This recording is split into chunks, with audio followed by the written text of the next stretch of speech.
फिलहाल आगे बढ़ते हैं खबर गुना से, जहां पर पूर्व विधायक ममता मीणा ने इस्तीफा दे दिया है भारतीय जनता पार्टी से। बीजेपी कार्यालय से बाहर निकलते समय माथा भी टेका, कार्यालय को अपना अंतिम प्रणाम किया। ममता मीणा का यह वीडियो इस वक्त वायरल हो रहा है। तो भारतीय जनता पार्टी की पूर्व विधायक है ममता मीणा, गुना से इलाके में लगातार सक्रिय रही हैं और उन्होंने भारतीय जनता पार्टी से इस्तीफा दे दिया।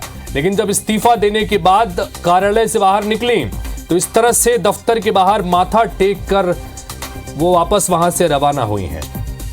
नीरज योगी इस वक्त हमारे सहयोगी फोन लाइन पर जुड़े, उनसे बात करते हैं। नीरज, गुना की तस्वीरें हम देख रहे हैं। ममता मीणा बीजेपी की विधायक रह चुकी हैं, इस्तीफा भारतीय जनता पार्टी से दे दिया है, लेकिन उसके बाद निकलते निकलते दफ्तर को प्रणाम करके निकल रही हैं। क्या कुछ देखने को मिला आज, नीरज?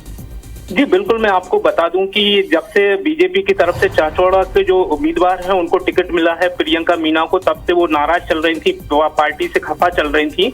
और कहीं ना कहीं जैसे ही जब उनकी बात पार्टी में नहीं सुनी गई तब उन्होंने यहाँ पर इस्तीफा दिया है। इस्तीफा देने के बाद में उन्होंने कार्यालय के बाहर माथा टेका है और माथा टेक के उन्होंने ये संदेश देने की कोशिश की है कि मतलब जब तक वो इस पार्टी में रही उन्हें कहीं ना कहीं जो पहचान मिली है इसी कार्यालय से मिली है, इसी पार्टी से मिली है, इसलिए उन्होंने इस दफ्तर का माथा टेका है। और इसके बाद उन्होंने अब बीजेपी से इस्तीफा दे दिया है। कयास ये भी लगाए जा रहे हैं कि बहुत जल्द ममता मीणा किसी अन्य पार्टी की सदस्यता भी ले सकती है।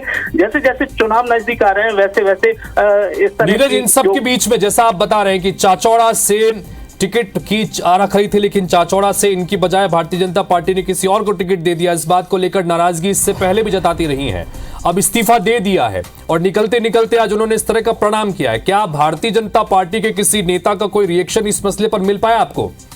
बिल्कुल, मैं बताना चाहूंगा कि अभी फिलहाल जो नेता है उनका किसी का रिएक्शन सामने नहीं आया है, लेकिन जैसे ही ममता मीणा ने जब बीजेपी को अंतिम परिणाम किया है इसके बाद ये जरूर कयास लगाए जा रहे हैं कि अगर ममता मीणा किसी अन्य पार्टी से यहाँ से उम्मीदवार घोषित होती हैं या अन्य पार्टी की सदस्यता लेकर यहाँ से टिकट लेकर आती हैं तो यहाँ पर बीजेपी के लिए थोड़ी सी हानि हो सकती है। कहीं ना कहीं त्रिकोणीय मुकाबला आने वाले समय में देखने को मिल सकता है, जैसे कि कयास लगाए जा रहे हैं, जैसे कि लोगों से प्रतिक्रियाएं मिल रही हैं, जो जानकारी मिल रही है उसके अनुसार यही हो सकता है कि ममता मीणा बहुत जल्द किसी अन्य पार्टी में शामिल हो सकती हैं और अन्य पार्टी से वो यहाँ पर अपनी दावेदारी पेश कर सकती हैं।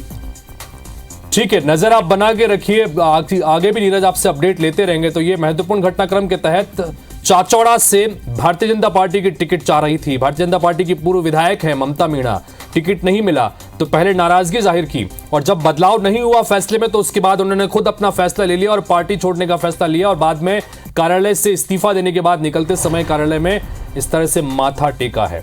अब उनका अगला कदम क्या होगा, क्या किसी पार्टी के साथ जुड़ेंगी या निर्दलीय मैदान में उतरेंगी, ये देखने वाली बात होगी।